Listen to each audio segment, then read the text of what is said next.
Perusahaan Jepang dan Swiss dilaporkan akan segera memutus hubungan dengan produsen senjata Israel.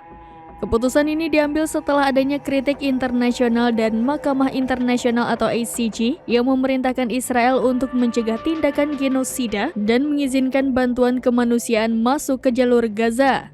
Kabar ini disampaikan oleh Chief Financial Officer Tsuyoshi Hachimura pada 5 Februari 2024. Kemitraan ini didasarkan pada permintaan Kementerian Pertahanan Jepang dengan tujuan mengimpor peralatan pertahanan untuk pasukan bela diri yang diperlukan untuk keamanan Jepang. Meski demikian, Jepang memastikan keputusan ini tak ada kaitannya dengan konflik Israel-Hamas. Hal serupa juga dilakukan perusahaan transportasi kue Nagel yang berbasis di Swiss. Perusahaan itu menyatakan akan memutuskan hubungan dengan Elbit dan tidak akan bekerja sama dengan mereka lagi di masa mendatang.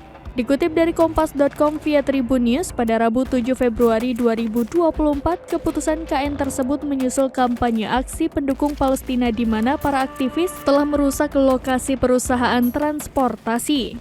Selain itu, mereka meyakini pihak yang memfasilitasi produksi persenjataan Elbit juga akan terkena dampaknya. Mereka lantas dengan lantang menyatakan solidaritasnya untuk Palestina.